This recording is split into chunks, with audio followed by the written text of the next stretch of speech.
الحمد لله رب العالمين. الحمد لله نحمده ونستعينه ونستغفره ونستهديه ونؤمن به ونتوكل عليه ونعوذ بالله من شرور أنفسنا ومن سيئات أعمالنا. من يهده الله فلا مضل له ومن يضلل فلا هادي له. وأشهد أن لا إله إلا الله وحده لا شريك له. وأشهد أن محمدا عبده ورسوله أرسله بالهدى ودين الحق ليظهره على الدين كله ولو كره المشركون. اللهم صل على محمد وعلى آل محمد كما صليت على إبراهيم وعلى آل إبراهيم إنك حميد مجيد. اللهم بارك على محمد وعلى آل محمد كما باركت على إبراهيم وعلى آل إبراهيم في العالمين إنك حميد مجيد. أيها الناس أوصيكم وإياي بتقوى الله. أعوذ بالله من الشيطان الرجيم. بسم الله الرحمن الرحيم. يريدون ليطفئوا نور الله بأفواههم والله متم نوره ولو كره الكافرون. هو الذي أرسل رسوله بالهدى ودين الحق ليظهره على الدين كله ولو كره المشركون.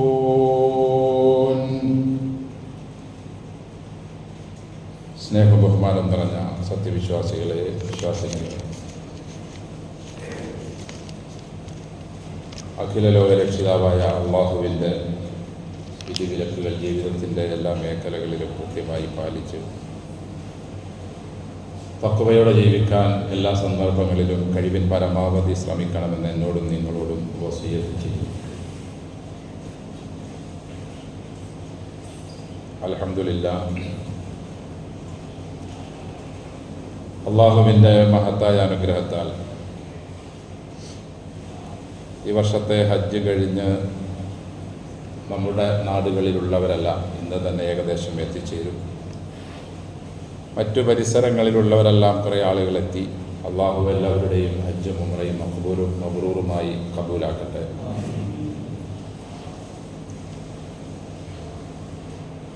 അൽഹംദുലില്ലാഹ്, നാം എല്ലാവരും ഒരു പുതിയ വർഷത്തിലാണ്. ഹിജറ വർഷം 1447. മുഹറം എന്നാൽ പവിത്രത, ആദരണീയത, ബഹുമാനം നിറഞ്ഞത് എന്നൊക്കെയാണ് അതിന് അർത്ഥം കൽപ്പിക്കുന്നത്.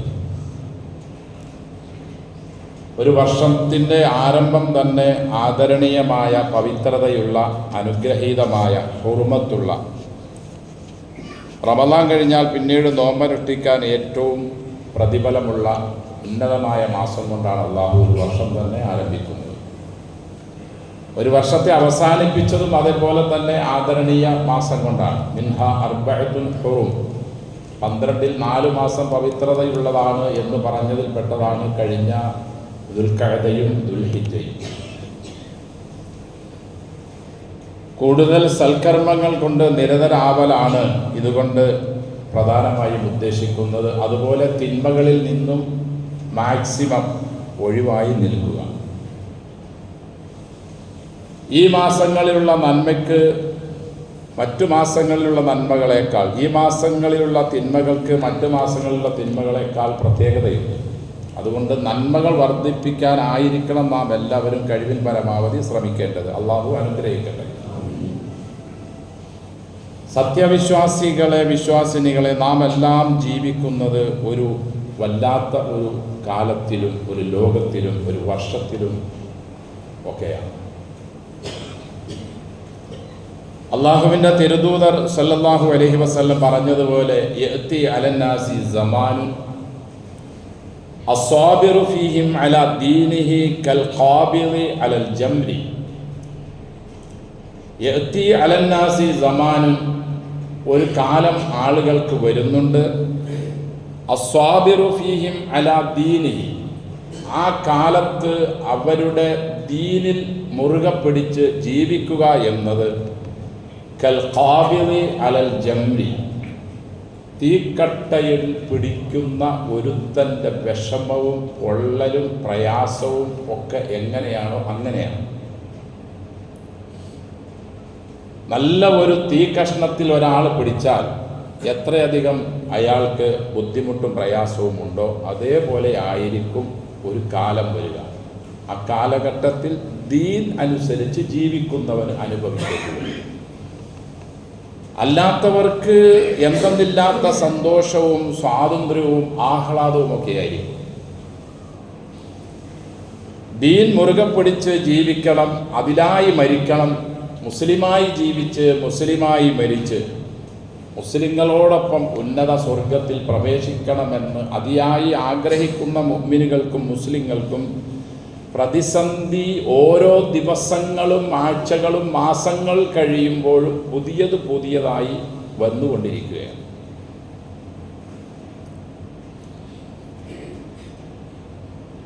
നമ്മുടെ മക്കളെ നമുക്ക് ഭൗതികവും ആത്മീയവുമായ വിദ്യ നൽകണം.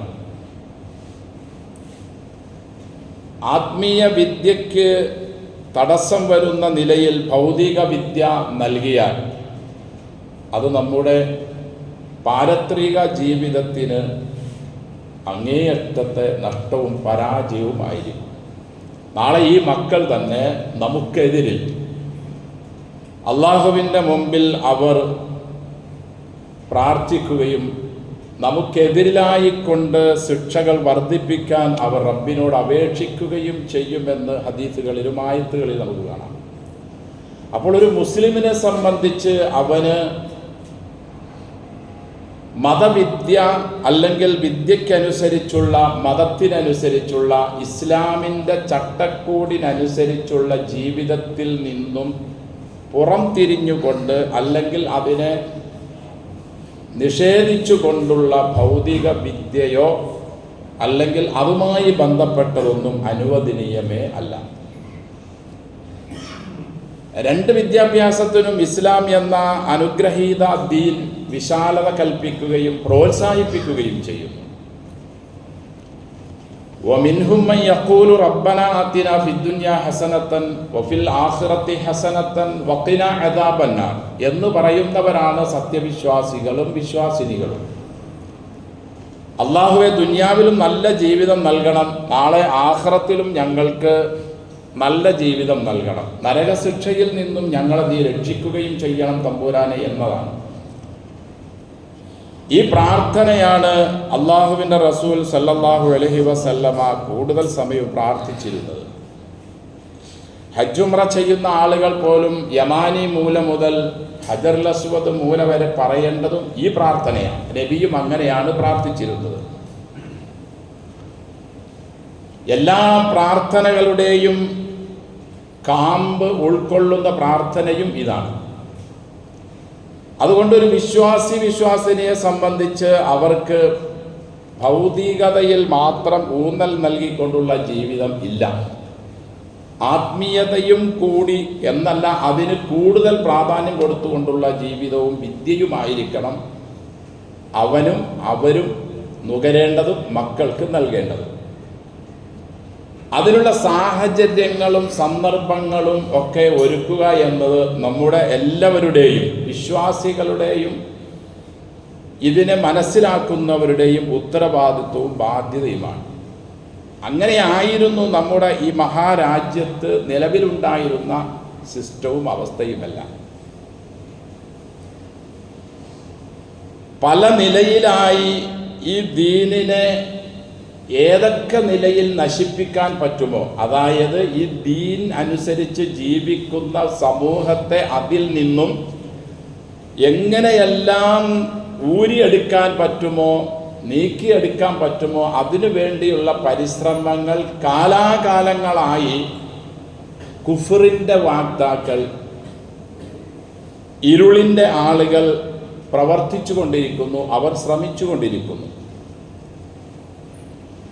അവരുടെ ശ്രമങ്ങൾ ആ വിഷയത്തിൽ പരാജയപ്പെടുമ്പോൾ അവർ അടുത്ത പുതിയ പദ്ധതിയുമായി വരും. കുറേ ആളുകൾ അതിൽ പെടും. വിശ്വാസികൾ അടിയുറച്ചു നിൽക്കുന്നവർ അതിലൊന്നും പെടില്ല. ആ പെടാത്തവരെ വീണ്ടും കുഫറിലേക്ക് കൊണ്ടുപോകുന്നതിന് വേറെ പേരും വേറെ സംഘവും വേറെ പ്രസ്ഥാനവും ഒക്കെയായി വീണ്ടും വരും.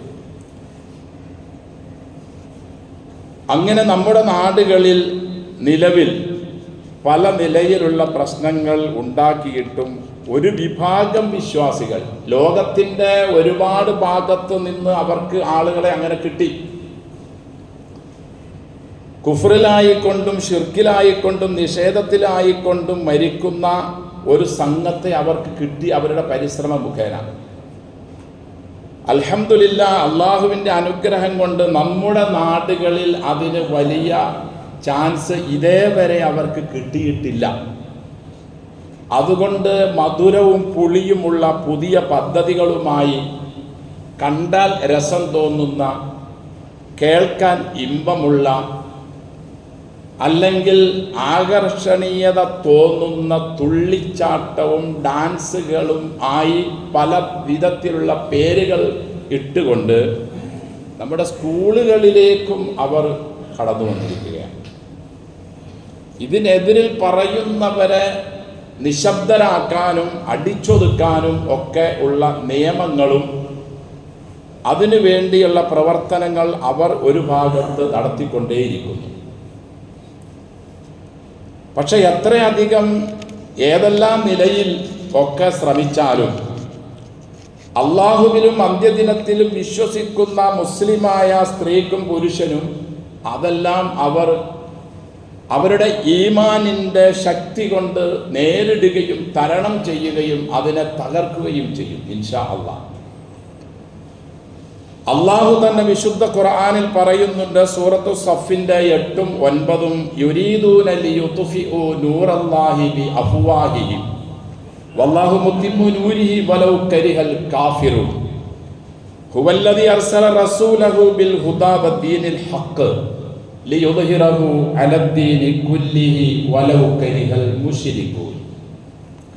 യുരീദൂന, അവർ ഉദ്ദേശിക്കുന്നത് ശത്രുക്കൾ, ഇസ്ലാമിൻ്റെ എതിരാളികൾ, അള്ളാഹുവിൻ്റെ ഏകത്വത്തിന് എതിര് നിൽക്കുന്നവർ, സൃഷ്ടാവിനെ തന്നെ നിഷേധിക്കുന്നവരും ഒക്കെ ഉദ്ദേശിക്കുന്നത് ലിയുത്ഫിഉ നൂറല്ലാഹ്, അള്ളാഹുവിൻ്റെ പ്രകാശമാകുന്ന കലിമത്തിനെ, ദീനിനെ ഊതിക്കെടുത്താനും ഇല്ലായ്മ ചെയ്യാനുമാണ്.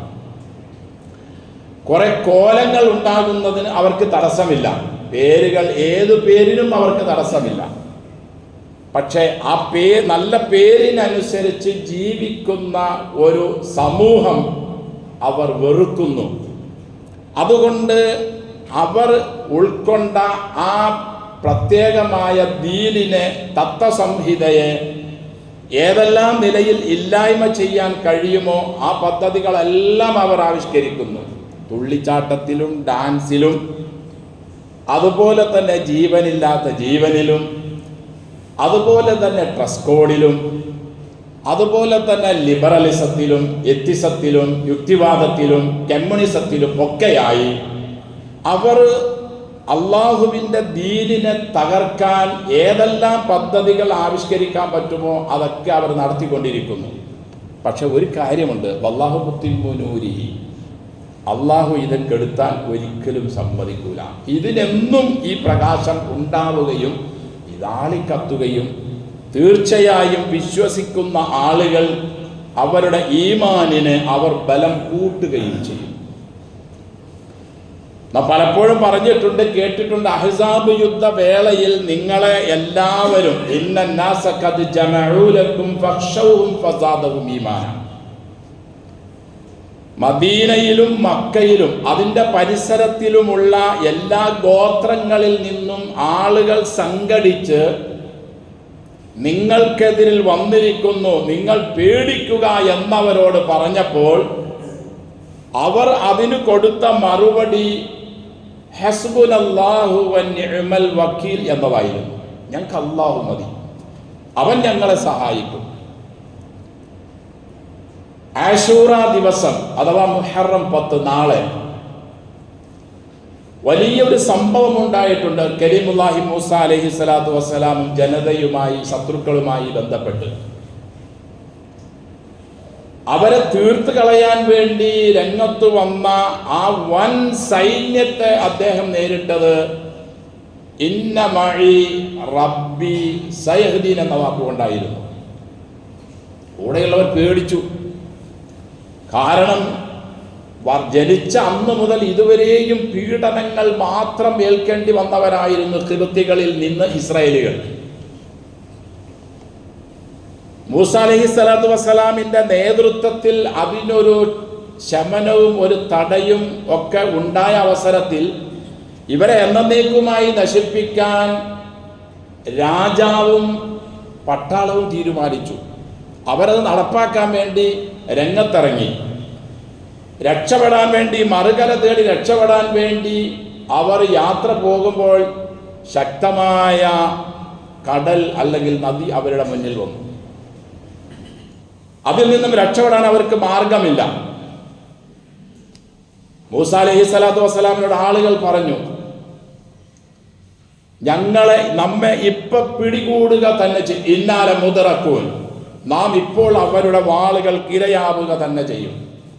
മൂസ അലൈഹി സ്വലാത്തു വസ്സലാം ധൈര്യമായിട്ട് പറഞ്ഞു, ഇല്ല, കാലക്കല്ല. മൂസ അലൈഹി സ്വലാത്തു വസ്സലാം പറഞ്ഞു, ഇല്ല, പിടിക്കൂല. കാരണം ഇന്ന മഈ റബ്ബി സയഹ്ദീൻ എന്നതായിരുന്നു.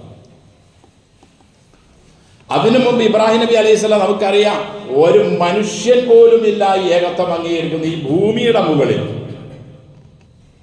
അദ്ദേഹത്തെ തീർത്തു കളയാൻ തന്നെ അദ്ദേഹത്തിന്റെ ഭരണാധികാരിയും സ്വന്തം ജന്മം നൽകിയ ആസറടക്കം തീരുമാനിച്ചു. അദ്ദേഹത്തെ കരിച്ചു കളയാനുള്ള തീരുമാനത്തിൽ ഭീമാകാരമായ തീകുണ്ഡമുണ്ടാക്കി. അദ്ദേഹത്തെ രക്ഷപ്പെടുത്താൻ മാലാഖ വന്ന് അദ്ദേഹത്തോട് അപേക്ഷിച്ചു, റബ്ബിന്റെ തീരുമാനമുണ്ട്, എന്താണ് ആവശ്യം? അദ്ദേഹത്തിന്റെ ഉന്നതമായ വാക്ക് ഇതായിരുന്നു, ഹസ്ബുനല്ലാഹു വനിഅമൽ വക്കീൽ. അത് തുടർന്നുകൊണ്ടാണ് പുന്നാര മകൻ നമ്മുടെ നബിയും ഇങ്ങനെ പറഞ്ഞത് അഹ്സാബ് യുദ്ധവേളയിൽ. എൻ്റെ സഹോദരങ്ങളെ, നാമും ഈ വാക്ക് ധൈര്യസമേതം പറയാൻ നമുക്ക് എല്ലാ മേഖലയിലും കഴിയണം. അള്ളാഹുവിൻ്റെ പ്രകാശം ഊതിക്കെടുത്താൻ വരുന്നവരെ തടയണം. എങ്ങനെ തടയണം? തടയേണ്ട രീതികളിലെല്ലാം തടയണം. വിശ്വാസിനി അവരുടെ മക്കളെ, മകനാണെങ്കിലും മകളാണെങ്കിലും സ്കൂളുകളിലേക്ക് പറഞ്ഞയക്കുന്നത് വിദ്യ അഭ്യസിക്കാനാ, സംസ്കാരമുള്ളവരാവാനാ, ധാർമ്മികതയുള്ളവരാവാനാ, ശുദ്ധരാവാനാ, അറിവ് നേടാനാ, തിരിച്ചറിവുണ്ടാവാനാ. അത് ആത്മീയ വിദ്യയാകുമ്പോൾ അതിൻ്റെ മാറ്റ് കൂടുകയും അധികരിക്കുകയും തിളങ്ങുകയും ചെയ്യും. തന്നിൽ മൂത്തവരോട് എങ്ങനെ പെരുമാറണമെന്നും കുഞ്ഞ് ആളുകളോട് എങ്ങനെ പെരുമാറണമെന്നും സമപ്രായക്കാരോട് എന്ത് നിലപാട് സ്വീകരിക്കണമെന്നും തനിക്ക് ജന്മം നൽകിയ പുന്നാര മാതാപിതാക്കളെ എങ്ങനെയാണ് പോറ്റി വളർത്തേണ്ടതെന്നും എന്നു വേണ്ട മുഴുവൻ വിഷയങ്ങളും അവനെ കൃത്യമായി പഠിപ്പിക്കുന്നു മതവിദ്യ. അതിനെ ഭൗതികമായ നിലയിൽ ഒന്നുകൂടി മാറ്റുകൂട്ടാൻ ആയിരിക്കണം ഭൗതിക വിദ്യ ഉണ്ടാവേണ്ടത്. അതിന് പകരം മനുഷ്യ സംസ്കാരത്തെയും ധാർമ്മികതയെയും അവൻ്റെ പ്രകൃതിയെയും ഒക്കെ നശിപ്പിച്ച് കളയുന്ന എല്ലാവിധ തോദ്യാസങ്ങളിലേക്കും പിന്നീട് എത്തിയിട്ടുള്ള ഇനി എത്താൻ പോകുന്ന ഒരവസ്ഥ ഉണ്ടാക്കുന്ന ഏത് കളിയാകട്ടെ വിനോദമാകട്ടെ ഇസ്ലാം അനുവദിക്കുന്നില്ല. നമ്മളോട് ചോദിക്കുന്നത് നിങ്ങൾ ഏത് നൂറ്റാണ്ടിലാണ് നിലവിൽ ജീവിക്കുന്നതെന്ന? 21-ലല്ലേ? അത് 20 കഴിഞ്ഞില്ലേ? 21-ലേക്കല്ലേ? അല്ലെങ്കിൽ പകുതി ആയില്ലേ എന്നൊക്കെയാണ് ചോദിക്കുന്നത്.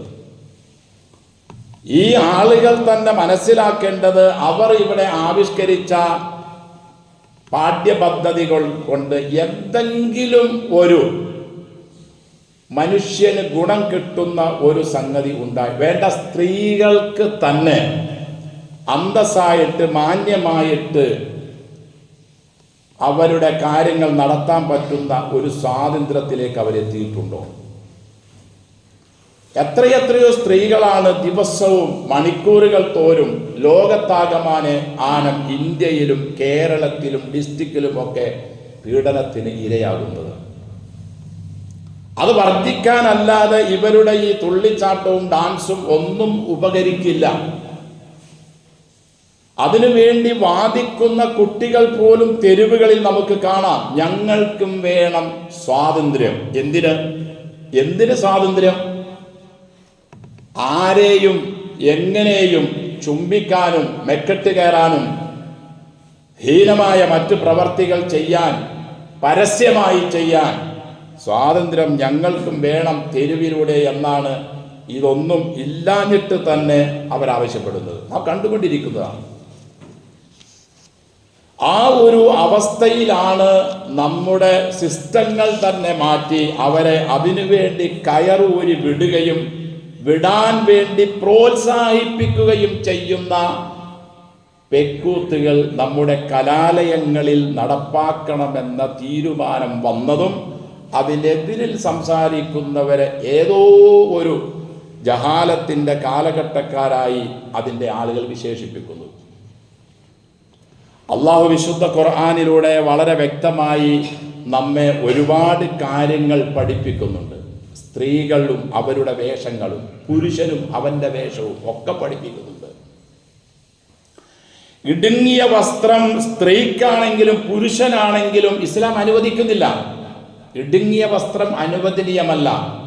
തൻ്റെ ശരീരത്തിൻ്റെ ആകൃതിയും തൻ്റെ ശരീരത്തിൻ്റെ കോലവും എടുത്തു കാണിക്കുന്നത് അനുവദിക്കുന്നില്ല. അതുകൊണ്ട് സ്ത്രീകളോട് മാന്യമായ വേഷവും പ്രത്യേകിച്ച് പർദ്ദ പോലെയുള്ളതും ഇസ്ലാം അവർക്ക് പഠിപ്പിച്ചു കൊടുക്കുന്നു. അള്ളാഹുവിൻ്റെ റസൂൽ സല്ലല്ലാഹു അലൈഹി വസല്ലമ തങ്ങളോടൊപ്പം ജീവിച്ച സ്വഹാബി വനിതകളും പ്രവാചകനോടൊപ്പം ജീവിച്ച സ്വഹാബികളും ഒക്കെ ഇത് ജീവിതത്തിൽ ഉൾക്കൊണ്ടവരായിരുന്നു. അവരോട് വിശുദ്ധ ഖുർആനിലൂടെ മാലാഖ എന്താണോ പ്രവാചകൻ സല്ലല്ലാഹു അലൈഹി വസല്ലമയ്ക്ക് പഠിപ്പിച്ചത്, നബി അവർക്ക് പഠിപ്പിച്ചത്, അവരത് അങ്ങനെ തന്നെ ജീവിതത്തിൽ പ്രാവർത്തികമാക്കിയപ്പോൾ അവർക്ക് സ്വാതന്ത്ര്യവും അവർക്ക് സമാധാനവും അവർക്ക് പൂവാലന്മാരിൽ നിന്നുള്ള എല്ലാവിധ ചൂഷണങ്ങളിൽ നിന്നും മോചനം നൽകി. അവരുടെ വേഷവും അവരുടെ അന്തസ്സായ ആ ജീവിതവും. വിശുദ്ധ ഖുർആനിലൂടെ അല്ലാഹു തആല അവരോട് പറഞ്ഞു, വലാ യദ്രിബ്ന ബി അർജുലിഹിന്ന ലിയുഅലമ മാ യുഖ്ഫീന മിൻ സീനതിഹിന്ന. സ്ത്രീകളെ, നിങ്ങളുടെ സൗന്ദര്യം അല്ലാഹു ഒളിപ്പിച്ചു വച്ചത് ആളുകൾ കാണാൻ വേണ്ടി നിങ്ങൾ നടക്കുമ്പോൾ കാലിട്ടടിച്ച് നടക്കരുത്. അതായത് നിങ്ങൾ നടക്കുന്നത് കണ്ടാൽ മറ്റൊരാൾക്ക് നിങ്ങളോട് ആകർഷണീയതയും താല്പര്യവും തോന്നുന്ന ഒരവസ്ഥ ഉണ്ടാക്കരുത് നിങ്ങളുടെ നടത്തത്തിൽ പോലും. അപ്പം ചില ചാനൽ ചർച്ചയിലൊക്കെ ആളുകൾ ചോദിക്കുന്നു, നിങ്ങൾക്ക് നിങ്ങളുടെ ഉമ്മ അല്ലെങ്കിൽ ഭാര്യ അല്ലാത്തവരൊക്കെ കാണുമ്പോൾ നിങ്ങൾക്ക് വല്ലതൊക്കെ തോന്നാറുണ്ടോ എന്ന്. ആരാ ഈ പറയുന്നത്? എത്ര പുണ്യവാളനായി പറയുന്നത്? എത്രയെത്ര സംഭവങ്ങളാണ് നാം ഒക്കെ കേട്ടുകൊണ്ടിരിക്കുന്നത്. ഏതെല്ലാം നിലയിലുള്ള ഹീനമായ പ്രവർത്തനങ്ങളാണ് നടക്കുന്നത്. അതിലൊക്കെ സമ്പത്തും കയ്യൂക്കുമുള്ളവൻ രക്ഷപ്പെട്ടു പോവുകയല്ലേ? ആരെങ്കിലും ശിക്ഷ അനുഭവിക്കുന്നുണ്ടോ? വല്ല പാവപ്പെട്ട ഒരുത്തനങ്ങം അനുഭവിച്ചാൽ മാത്രം. ലഹരിക്ക് എതിരിലാണെന്നും അത് ഉണ്ടാവാതിരിക്കാനാണെന്നും അതിൽ നിന്ന് രക്ഷപ്പെടാനാണ് എന്നൊക്കെയാ വേറൊരു വ്യാഖ്യാനം. എൻ്റെ സഹോദരങ്ങളെ, ഇതൊന്നുമല്ല. ഈ ദീനിനെ തകർക്കാൻ ഇവർക്ക് കഴിയുന്നില്ല. ഇൻഷാ അല്ലാഹ് നമ്മൾ ഗ്യാരണ്ടി കൊടുക്കുന്നു, അള്ളാഹു കൊടുത്തതുപോലെ വല്ലാഹു മുത്തിമ്മു നൂരിഹി, അള്ളാഹു ഈ പ്രകാശത്തെ അവൻ പൂർത്തീകരിക്കുക തന്നെ ചെയ്യും. വലൗ കരിഹൽ കാഫിറൂൻ വലൗ കരിഹൽ മുശ്രിക്കൂൻ, ശിർക്കന്മാർക്കും കാഫിറിനും എത്ര ദേഷ്യമുണ്ടെങ്കിലും ശരി, ഇത് അള്ളാഹു പൂർത്തീകരിക്കും. പൂർത്തീകരിക്കാതെ അള്ളാഹു ഇരിക്കില്ല. കുറച്ച് ആളുകളൊക്കെ നിങ്ങളുടെ ചൂണ്ടയിൽ ചിലപ്പോൾ വീണേക്കാം, ഈ കിണറ്റിൽപ്പെട്ടവരും വന്നേക്കാം, അങ്ങനെയുള്ളവർക്ക് പോവുകയും ചെയ്യാം. പക്ഷേ അടുത്ത ഒരു ലോകം നിങ്ങൾക്കുണ്ട്. പോയവരെല്ലാം അനുഭവിച്ചിട്ടുണ്ട്, അനുഭവിച്ചു കൊണ്ടേയിരിക്കുന്നു. അടുത്ത ഒരു ലോകം വേറേതുണ്ട്. ആ ലോകത്ത് നിങ്ങൾ വരില്ല എന്ന് പറഞ്ഞാലും നിങ്ങളെ കൊണ്ടുവരിക തന്നെ ചെയ്യും. വലഖദ് ജിഅ്തുമൂനാ ഫുറാദാ കമാ ഖലഖ്നാകും അവ്വല മറ, നിങ്ങൾ ആദ്യം എങ്ങനെയാണോ ഏകനായി ഈ ഭൂമിയിലേക്ക് പിറന്നു വീണത്, അതേപോലെ നിങ്ങളെ എല്ലാവരെയും ഒറ്റയ്ക്കൊറ്റയ്ക്കായി എൻ്റെ മുമ്പിൽ നിങ്ങളെ കൊണ്ടുവരിക തന്നെ ചെയ്യും. അപ്പോൾ സ്ത്രീകളോടുള്ള സംസാരത്തിലും നടത്തത്തിലും പെരുമാറ്റത്തിലും അവരുടെ വേഷവിധാനങ്ങളിലും പുരുഷൻ സ്ത്രീയെ നോക്കുമ്പോഴും സ്ത്രീ പുരുഷനെ നോക്കുന്നതും ഒക്കെ എങ്ങനെ ആയിരിക്കണമെന്ന് വ്യക്തമായ ദർശനം നൽകിയ ഒരു ഗ്രന്ഥമാണ് ഖുർആൻ. വിശ്വാസികളോടും വിശ്വാസിനികളോടും തങ്ങൾ പറ, നിങ്ങളുടെ നോട്ടത്തെ തുടർത്തിക്കൊണ്ട് ഒരാൾ മറ്റേയാളുടെ സൗന്ദര്യം ആസ്വദിക്കാൻ, സ്ത്രീ പുരുഷനോടും പുരുഷൻ സ്ത്രീയോടും ആസ്വദിക്കാൻ വേണ്ടി നിങ്ങൾ നിങ്ങളുടെ നോട്ടത്തെ തുടർത്തിക്കൊണ്ടു പോകരുത്. ഫള് ഇബ്നു അബ്ബാസ് റളിയല്ലാഹു അൻഹു ഹജ്ജത്തുൽ വിദായിൽ അല്ലാഹുവിന്റെ റസൂൽ സല്ലല്ലാഹു അലൈഹി വസല്ലമയുടെ യാത്രയുടെ പിന്നിൽ മഹാനവറുകൾ ഇരിക്കുമ്പോൾ സുന്ദരിയായ ഒരു സ്ത്രീ അതിൽ നടന്നുപോയി. മനുഷ്യ സഹജമായ നോട്ടം അദ്ദേഹം നോക്കി. അല്ലാഹുവിന്റെ റസൂൽ സല്ലല്ലാഹു അലൈഹി വസല്ലം അദ്ദേഹത്തിൻ്റെ മുഖം പിടിച്ച് ഇങ്ങോട്ട് തിരിച്ചുകൊണ്ട് പറഞ്ഞു, ഫള് അത് അനുവദനീയമല്ല. അലി റളിയല്ലാഹു അൻഹുവിനോട് നബി ഒരിക്കൽ പറഞ്ഞു, അലി നോട്ടം തുടർത്തരുത്, ഒന്നറിയാതെ നോക്കിപ്പോവും, പിന്നീട് ഉള്ള നോട്ടം വേറെ ചില ഉദ്ദേശങ്ങളാണ്. ഏത് ചർച്ചയിൽ വന്നിരുന്ന് നിങ്ങൾക്ക് അങ്ങനെയൊക്കെ തോന്നുന്നു എന്ന് ചോദിച്ചാൽ വെറുതെ മണ്ടത്തരം പറയാതെ, നാമൊക്കെ ഇത് ദിവസവും കണ്ടുകൊണ്ടിരിക്കുന്നു കേട്ടുകൊണ്ടിരിക്കുന്നതുമല്ലേ, എന്തു തോന്നിയാസവും ചെയ്തിട്ട് യുവന്മാരുടെയൊക്കെ അടുക്കൽ പോയി കുറെ പൈസ അങ്ങോട്ട് കൊടുത്താൽ അത് സാറേ നമ്മളെ ആളാ രക്ഷാതെ അവനൊന്നും ചെയ്യണ്ട, വലിയ കേസൊന്നും കൊടുക്കണ്ട, പിരിച്ചു വിട്ടേക്കും, രക്ഷപ്പെടും. എന്നാൽ ദീൻ അതിന് സമ്മതിക്കുന്നില്ല. മുസ്ലിം സ്ത്രീകൾക്ക് അവരുടേതായ ഒരു ഡ്രസ് കോഡുണ്ട്, അവരുടേതായ സംസ്കാരമുണ്ട്, അവരുടേതായ ധാർമ്മികതയുണ്ട്. അതിന് ഭംഗം വരുന്ന നിലയിൽ ഒരു കാരണവശാലും ഒന്നും ഇസ്ലാം അനുവദിക്കുന്നില്ല. മുസ്ലിങ്ങൾക്കത് പറ്റുകയുമില്ല. മുസ്ലിങ്ങൾക്ക് فلا تخلعن بالقول فيطمع الذي في قلبه مرض وقلن قولا معروفا. സ്ത്രീകളെ ഫലാ തഖ്ലഅന ബിൽ ഖൗൽ, സംസാരിക്കുമ്പോൾ നിങ്ങൾ കൊഞ്ചിക്കുഴഞ്ഞ് ആടിക്കുഴഞ്ഞ് ഉള്ള സംസാരം പാടില്ല. വന്നാൽ ഫയത്തുമഅ അല്ലദീ ഫീ ഖൽബിഹി മറദുൻ, ഹൃദയത്തിൽ രോഗമുള്ളവനക്ക് പലതും തോന്നും. ഉവ്വാലൻ ഏതാണെന്ന് ആരാണ് നമ്മളെങ്ങനെ അറിയും? മുത്തഖീകളായ ആളുകൾ തുലോം കുറവാണ്. അല്ലാത്ത ആളുകളെ നമ്മൾ എങ്ങനെ തിരിച്ചറിയും? ഇന്നയാളാ മുത്തഖി, ഇന്നയാളാ അല്ലാത്തവനെന്ന്. അതുകൊണ്ട് അള്ളാഹു നിരുപാധികമായി പറഞ്ഞു സ്ത്രീകളോട്, ഫലാ തഖ്ലഅന ബിൽ ഖൗൽ, സംസാരിക്കുമ്പോൾ കൊഞ്ചിക്കുഴയരുത്. അങ്ങനെ വന്നാൽ ഫയത്തുമഅ അല്ലദീ, ഒരുത്തനുക്ക് ആഗ്രഹം തോന്നും, ഫി ഖൽബിഹി മറദുൻ, ഹൃദയത്തിൽ രോഗമുള്ള ഒരുത്തൻ. ആരാണ് രോഗമുള്ളവൻ നമുക്കറിയില്ലല്ലോ. അതുകൊണ്ട് മുസ്ലിം സ്ത്രീകളോട് അള്ളാഹു കൊടുക്കുന്ന കൽപ്പന ഇതാ, ഒരു കാരണവശാലും അങ്ങനെയുള്ള ഒരു സംസാരമോ ഒരു പെരുമാറ്റമോ ഒരു നടത്തമോ ഒരു നോട്ടമോ പാടില്ല. നാം ഒരു അന്യ വീട്ടിൽ ചെല്ലുന്നു, ഗ്രഹനാഥനെ അന്വേഷിച്ചാൽ ചെല്ലുന്നത്. ഇസ്ലാമിന് കൃത്യമായ കൽപ്പനയുണ്ട് ആ വീട്ടിൽ ചെന്ന് ഏത് നിലപാട് സ്വീകരിക്കണമെന്ന്. എന്തേ കാരണം? അവിടെയുള്ളത് അന്യ സ്ത്രീയാണ്. സലാം പറഞ്ഞിട്ട് വാതിലിന്റെ നേരെ നിൽക്കാതെ വശത്തേക്ക് മാറി നിൽക്കാനാ ഇസ്ലാമിന്റെ കൽപ്പന. സ്വഹാബികൾ ചെയ്തു കാണിച്ചത് റളിയല്ലാഹു അൻഹു. അവരായി ഉമ്മത്തിന്റെ ഈ സമുദായത്തിന്റെ നേതാക്കന്മാർ. ഖുർആനിലും അല്ലാഹു വളരെ വ്യക്തമായി പറഞ്ഞു, യാ അയ്യുഹല്ലദീന ആമനു ലാ തദ്ഖുലു ബുയൂതൻ ഗൈറ ബുയൂതികും ഹത്താ തസ്തഅനിസു വതുസല്ലിമു അലാ അഹ്ലിഹാ. വിശ്വസിച്ചവരെ, നിങ്ങളുടെ വീടല്ലാത്ത ഒരു വീട്ടിലും അനുവാദമില്ലാതെ കയറിപ്പോകരുത്, സലാം പറയുകയും വേണം. അടുത്ത ആയത്തിൽ അള്ളാഹ് പറഞ്ഞു, നിങ്ങളുടെ ചരക്ക് അവിടെയുണ്ട്, നിങ്ങളുടെ എന്തെങ്കിലും ഒരു ഉപകരണം അവിടെയുണ്ട്, അവിടെ മസ്കൂനത്ത് ആള് താമസിക്കുന്നില്ല, എന്നാൽ അനുവാദം ചോദിച്ചോളണമെന്നില്ല എന്ന് തുടർന്ന് വീണ്ടും അള്ളാഹ് പറയുന്നു.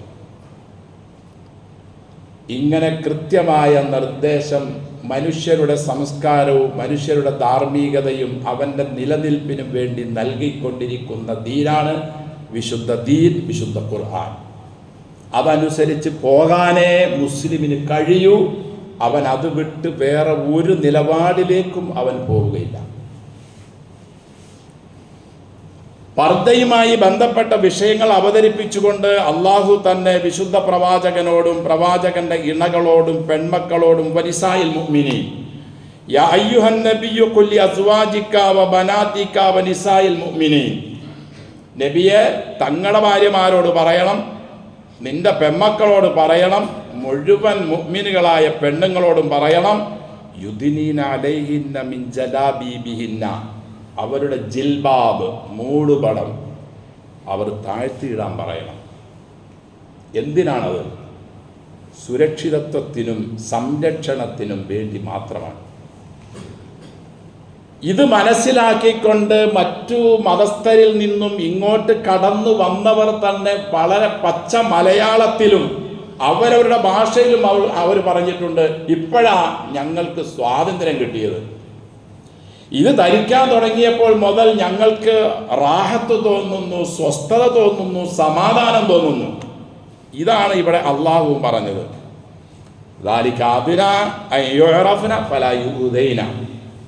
മാന്യമായ ഈ വേഷം, നമ്മുടെ സ്ത്രീകൾ ഇന്നിടുന്ന ഇടുങ്ങിയ പർദ്ദയും മറ്റു ഡ്രസ്സും അല്ലാട്ടോ ഇതുകൊണ്ട് ഉദ്ദേശിക്കുന്നത്.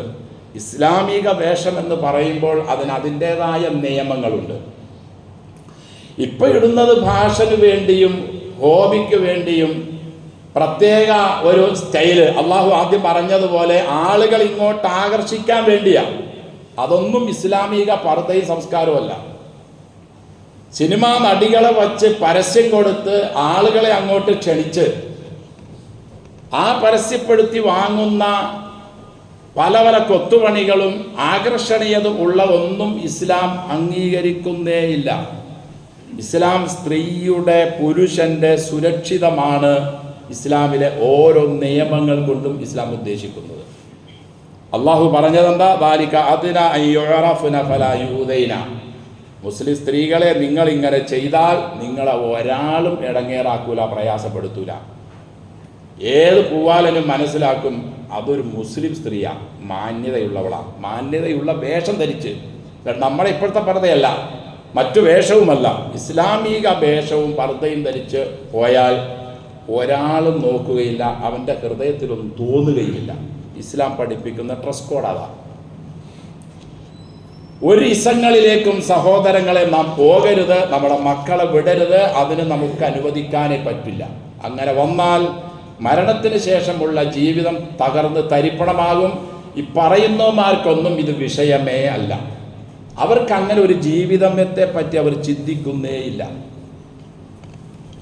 നമ്മുടെ സ്ത്രീകളോട് പോലും അത് പുരുഷന്മാരോടും ഒക്കെ അള്ളാഹുവിൻ്റെ കൽപ്പന വളരെ വ്യക്തമാണ്. വഖർന ഫീ ബുയൂതികുന്ന വലാ തബറജുന തബറുജൽ ജാഹിലിയ്യത്തിൽ ഊലാ വഅഖിംന സ്വലാ വആതീന സക്കാ വഅതിഅന അല്ലാഹ വറസൂല. സ്ത്രീകളെ ആവശ്യമില്ലാതെ നിങ്ങൾ വീടിൻ്റെ പുറത്തിറങ്ങരുത്. അപ്പം പറയുമ്പോൾ അവരൊരു കുടുസിൻ്റെ ആൾക്കാരാണ്, അവർ ഏതോ കാലഘട്ടത്തിൻ്റെ ആൾക്കാരാണ്, നിങ്ങൾ മുസ്ലിം സ്ത്രീകളെയും പെൺകുട്ടികളെയും നിങ്ങൾ തുറന്ന് വിടാൻ സമ്മതിക്കൂല, അവരെ നിങ്ങൾ ജയിലിലടയ്ക്കാൻ നോക്കുന്നു എന്നൊക്കെ പറയും. അള്ളാഹു പറഞ്ഞതാണ് സത്യം. കാരണം അള്ളാഹുവാണ് സ്ത്രീയെയും പുരുഷനെയും സൃഷ്ടിച്ചത്. അവരേത് രീതി ജീവിക്കണമെന്നുള്ള നിയമവ്യവസ്ഥ കാറ്റലോഗ് അത് നൽകേണ്ടവൻ അതുണ്ടാക്കിയവനാ പറയുന്നത്. വഖർന ഫീ ബുയൂതികുന്ന, സ്ത്രീകളെ നിങ്ങൾ വീട്ടിൽ ഇഖ്റാർ ഉണ്ടായിരിക്കണം. ഇഖ്റാർ എന്ന് പറഞ്ഞാൽ അടങ്ങി ഒതുങ്ങി കഴിയണം. ആവശ്യമില്ലാത്ത കാര്യങ്ങൾക്കൊന്നും നിങ്ങൾ പുറത്തു പോയി നിങ്ങൾ നടക്കരുത്. വല തബറജന തബറുജൽ ജാഹിലിയ്യത്തിൽ ഊല, ഇസ്ലാം വരുന്നതിന് മുമ്പ് അജ്ഞാന കാലഘട്ടത്തിലെ സ്ത്രീകൾ കൊഞ്ചിക്കൊഴഞ്ഞ് പാടിക്കൊഴഞ്ഞ് നടന്നതുപോലെ നിങ്ങൾ ഒരു കാരണവശാലും നിങ്ങളുടെ സൗന്ദര്യ പ്രകടനവും കാട്ടി നടക്കരുത്. നിസ്കരിക്കുക, സക്കാത്ത് കൊടുക്കുക, അള്ളാഹുവിനെയും റസൂലിനും കീഴൊതുങ്ങി ജീവിക്കുക. ഇതാണ് മുസ്ലിങ്ങളായ നമ്മോട് അള്ളാഹുവിൻ്റെയും അവൻ്റെ റസൂൽ സല്ലല്ലാഹു അലൈഹി വസല്ലമയുടെയും ശക്തവും കണിശവും നിർബന്ധവുമായ കൽപ്പന. അള്ളാഹു നമ്മെ അനുഗ്രഹിക്കട്ടെ, എല്ലാ മുസ്ലിങ്ങളെയും അള്ളാഹു അനുഗ്രഹിക്കട്ടെ. വിശുദ്ധ ഖുർആനിൻ്റെ എല്ലാ നിയമനിർദ്ദേശങ്ങളും ഒരു അണുവിട പോലും വ്യത്യാസമില്ലാതെ അത് മുറുകെ പിടിച്ച് ജീവിക്കാൻ അള്ളാഹു നമുക്കൊക്കെ തൗഫീഖ് നൽകട്ടെ. അള്ളാഹു പറഞ്ഞതുപോലെ ഇമാം മുസ്ലിം പറയപ്പെട്ട ഹദീസാണ്.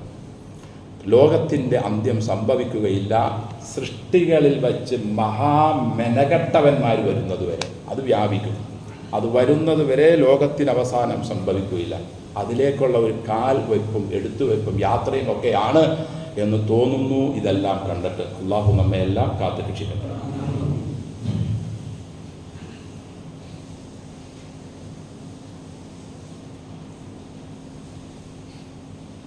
അൽഹംദുലില്ലാഹ് നഹ്മദുഹു വനസ്തഈനുഹു വനസ്തഗ്ഫിറുഹു വനസ്തഹ്ദിഹി വനുഅ്മിനു ബിഹി വനതവക്കലു അലൈഹി വനഊദു ബില്ലാഹി മിൻ ശുറൂരി അൻഫുസിനാ വമിൻ സയ്യിആതി അഅ്മാലിനാ മൻ യഹ്ദിഹില്ലാഹു ഫലാ മുളില്ല ലഹു വമൻ യുദ്ലിൽ ഫലാ ഹാദിയ ലഹു വഅശ്ഹദു അൻ ലാ ഇലാഹ ഇല്ലല്ലാഹു വഹ്ദഹു ലാ ശരീക ലഹു വഅശ്ഹദു അന്ന മുഹമ്മദൻ അബ്ദുഹു വറസൂലുഹു അർസലഹു ബിൽ ഹുദാ വദീനിൽ ഹഖ് ലിയുദ്ഹിറഹു അലദ്ദീനി കുല്ലിഹി വലൗ കരിഹൽ മുശ്രികൂൻ.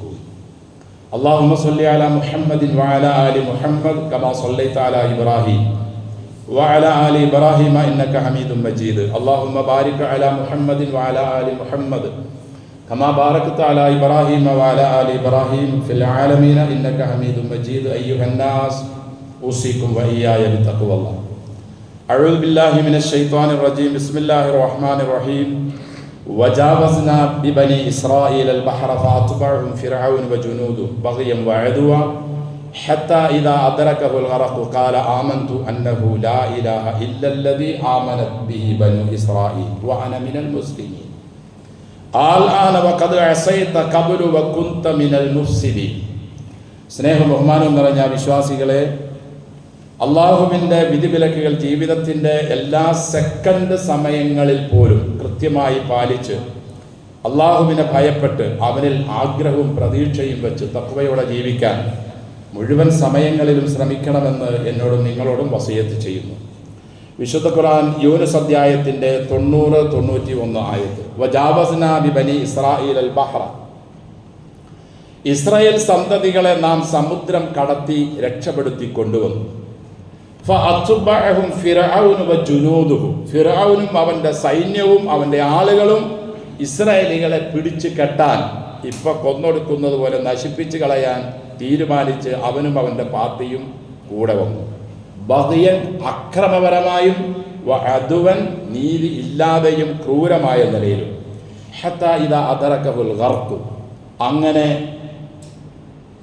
ഇസ്രായേലികളെ അള്ളാഹു രക്ഷപ്പെടുത്തുകയും ഇവരെ തീർക്കാൻ വേണ്ടി വന്ന ശത്രുക്കളെ അള്ളാഹു ശക്തമായ വെള്ളത്തിൽ മുക്കി കൊല്ലുകയും ചെയ്തപ്പോൾ കാല അവരുടെ നേതാവിൻ്റെ ഒരു വാക്ക് ആമൻതു, ഞാൻ വിശ്വസിച്ചു. ആര്? ഫറോവൻ പറയുകയാണ്. വെള്ളത്തിനടിയിൽ ആ ദുഷ്ടൻ, ആ ക്രൂരൻ, ആ അക്രമി. അന്നഹു ലാ ഇലാഹ ഇല്ലല്ലദീ ആമനതു ബിഹി ബനു ഇസ്രായീല വ അന മിനൽ മുസ്ലിമീൻ. ഇസ്രായേലികൾ ഏതൊരു ദൈവത്തോടാണോ പ്രാർത്ഥിക്കുകയും ആരാധിക്കുകയും വഴിപാടുകൾ ചെയ്യുകയും നേർച്ച നേരുകയും മൂസ ഏതൊരു ദൈവത്തെയാണോ പരിചയപ്പെടുത്തുകയും ചെയ്തിട്ടുള്ളത് അവനിൽ ഞാൻ വിശ്വസിച്ചിരിക്കുന്നു, അവനല്ലാതെ ഒരാരാധ്യനുമില്ല. ഫറോവൻ നൈലിൻ്റെ ഉള്ളിൽ കിടന്ന് മുസ്ലിം ആവുകയാണ്. മുസ്ലിം ആയത് മാത്രമല്ല, അവൻ പറയുകയും ചെയ്യുന്നു വാന മിനൽ മുസ്ലിമീൻ, ഞാൻ മുസ്ലിമാണ്. ആരാ പറയുന്നത്? ഫിറഔനാ പറയുന്നത്. എപ്പോഴാ പറയണത്? നൈലിൻ്റെ ഉള്ളിൽ കിടന്ന് മുങ്ങിച്ചാവാൻ നേരത്ത്. അതുവരെയും ഇസ്രായേലികളെ, മുസ്ലിങ്ങളെ തകർത്ത് കളയാൻ, കൊന്നുകളയാൻ തീരുമാനിച്ച് പങ്കപ്പുറപ്പാട് നടത്തി അവരുടെ നേരെ വന്ന് നൈലിൻ്റെ ഉള്ളിൽപ്പെട്ടപ്പോഴാണ് ആ അക്രമി ഈ വാക്ക് പറയുന്നത്. ഈ ഈമാനിൻ്റെ പേര് ഒരിക്കലും സ്വീകരിക്കാത്ത ബഅ്സിൻ്റെ ഈമാൻ. ശിക്ഷ കാണുന്ന അവസരത്തിൽ വിശ്വാസികളെ, മരണവുമായി ബന്ധപ്പെടുകയും മല്ലിടുകയും ചെയ്യുന്ന അവസരത്തിൽ നാം ഓരോരുത്തരും പറയും, പടച്ചോനെ മടക്കുമോ, രക്ഷപ്പെടുത്താൻ ഞാനിനി നന്നായിക്കോളാം. ആ സമയത്തുള്ള പറച്ചൽ അള്ളാഹു സ്വീകരിക്കുകയില്ല. അത് ബഅസിന്റെ ഈമാനാ. ഞാൻ നന്നായിക്കോളാം, ഞാൻ ഇപ്പോഴാണ് കാര്യം തിരിഞ്ഞത്, ഈ കളിയുടെ ഒന്നും പുറകെ പോകേണ്ടതുണ്ടായിരുന്നില്ല, ഞാൻ അതിലേക്കൊന്നും തിരിയേണ്ടതുണ്ടായിരുന്നില്ല എന്നൊക്കെ ഇപ്പം എനിക്ക് മനസ്സിലായി പടച്ചോനെ, ഞാൻ എന്നെ രക്ഷപ്പെടുത്തുമോ ഒന്ന് പിന്തിക്കുമോ എന്ന് അന്ന് പറയും. ഫിറഔൻ പറഞ്ഞതുപോലെ. അള്ളാഹ് ദുഷ്ടനോട് ചോദിച്ച ഒരു ചോദ്യമുണ്ട്, ആ ചോദ്യം ഇവിടെയും വരും. ആൽ ആന, ഇപ്പോഴാണോടാ ഹംകെ നിനക്ക് സമയം കിട്ടിയത്? ഇതിനു മുമ്പ് എത്ര കൊല്ലം നിനക്ക് ജീവിക്കാൻ ഞാൻ അവസരം നൽകി. വകുന്ത മിനൽ മുഫ്സിദീൻ, നീ നാശകാരിയായിട്ടല്ലേ ജീവിച്ചു വന്നത്. മനുഷ്യരെ ദീനിൽ നിന്നും തെറ്റിക്കുന്ന, തിരിപ്പിക്കുന്ന പല പല ചർച്ചകളും പല പല ഇസങ്ങളും പ്ലാനുകളുമായിട്ടല്ലേ നീ വന്നത്. എത്ര ആളുകളെയാണ് നീ നശിപ്പിച്ചത് എന്ന് അള്ളാഹു അവനോട് ചോദിച്ചു. ഇതേപോലെ വിശ്വാസികളെ എല്ലാവരും മരിക്കും. വിശ്വാസി മരിക്കും, അവിശ്വാസി മരിക്കും, കാഫർ മരിക്കും, മുശ്രിക്കും മരിക്കും, ലിബറൽക്കാരനും മരിക്കും, ഡ്രസ് കോഡിന് വേണ്ടി വാദിക്കും, എല്ലാവന്മാരും മരിക്കും. മരിക്കുന്ന അവസരത്തിൽ അള്ളാഹുവിനോട് കെഞ്ചിയത് കൊണ്ട് ഒരു കാര്യവുമില്ല, ഇതുവരെ നീ നാശകാരിയല്ലേ എന്നായിരിക്കും അള്ളാഹുവിൻ്റെ മറുപടി. അള്ളാഹു നമ്മെ കാത്തുരക്ഷിക്കട്ടെ. നന്മയിലേക്ക് തിരിയാൻ നമ്മുടെ ഭരണാധികാരികൾക്കും നമുക്കും ഒക്കെ അള്ളാഹു തൗഫീക്ക് നൽകട്ടെ. റസൂലുള്ളാഹി സ്വല്ലല്ലാഹു അലൈഹി വസല്ലമ മുഹറം മാസത്തിന് പ്രാധാന്യം കൊടുക്കുകയും പ്രത്യേകത കൊടുക്കുകയും ചെയ്യും. ജാഹിലിയ കാലഘട്ടത്തിലുള്ള ഖുറൈശികൾ പോലും കാന യൗമു ആശുറ തസുബു ഖുറൈശു ഫിൽ ജാഹിലിയ, ഇസ്ലാം വരുന്നതിന് മുമ്പേ തന്നെ ഖുറൈശികൾ പോലും യഹൂദന്മാരടക്കം മുഹറം 10 അഥവാ നാളത്തെ നോമ്പ് അനുഷ്ഠിച്ചിരുന്നു. വകാന റസൂലുള്ളാഹ്, അള്ളാഹുവിൻ്റെ റസൂലും യസൂമുഹു, ഈ മുഹറത്തിലെ നോമ്പ് അനുഷ്ഠിച്ചിരുന്നു. ഫലമ ഖദിമൽ മദീന, ഹിജറ ചെയ്ത് മദീനയെ ചെന്നപ്പോൾ സാമഹു, തങ്ങൾ പിടിച്ചു, അമറ ബസിയാമിഹി, കൂടെയുള്ളവരോട് പിടിക്കാനും കൽപ്പിച്ചു. അപ്പോൾ ഒരു ചോദ്യം ഒന്ന്, പ്രവാചകരെ, യഹൂദന്മാരാണല്ലോ ഇത്, അവരെ ഫിറഔനിൽ നിന്നും ദുഷ്ടന്മാരിൽ നിന്നും ഒക്കെ രക്ഷപ്പെടുത്തിയതിന് നന്ദിയായിക്കൊണ്ട് നോമ്പനുഷ്ഠിക്കുന്നത് നാം മദീനയിൽ കാണുന്ന യഹൂദന്മാരെയാണ്. അവരുമായി നാം ഈ പല വിഷയങ്ങളിലും ഏകോപനം പാടില്ലല്ലോ. അതുകൊണ്ട് ഇങ്ങനെ അവർ നോമ്പ് പിടിക്കുന്ന അന്ന് നമ്മൾ നോമ്പനുഷ്ഠിച്ചാൽ അതുമായിട്ടുള്ള ഒരു സാമീപ്യം വരില്ലേ? റസൂൽ പറഞ്ഞു സല്ലല്ലാഹു അലൈഹി വസല്ലം, ലഇൻ ബഖൈതു ഇലാ ഖാബിലിൻ ലഅസൂമന്ന താസിയ, ഇൻഷാ അല്ലാഹ് എനിക്ക് ആയുസ്സുണ്ടെങ്കിൽ അടുത്ത കൊല്ലം മുഹറം 9 ഞാൻ പിടിക്കും, അഥവാ ഇന്ന്. അള്ളാഹുവിൻ്റെ അനുഗ്രഹം കൊണ്ട് മാഷാ അല്ലാഹ് നമ്മളെല്ലാവരും താസുഅ നോമ്പുകാരാണ്. അള്ളാഹു കബൂലാക്കട്ടെ, ദീർഘായുസ് നൽകട്ടെ, ആരോഗ്യം നൽകട്ടെ, ഇസ്തിഖാമത്ത് നൽകട്ടെ. എല്ലാവിധ കുതന്ത്രക്കാരുടെ കുതന്ത്രങ്ങളിൽ നിന്നും നമ്മളെയും മക്കളെയും ലോകത്തുള്ള മുസ്ലിങ്ങളെയും മനുഷ്യന്മാരെയും അള്ളാഹു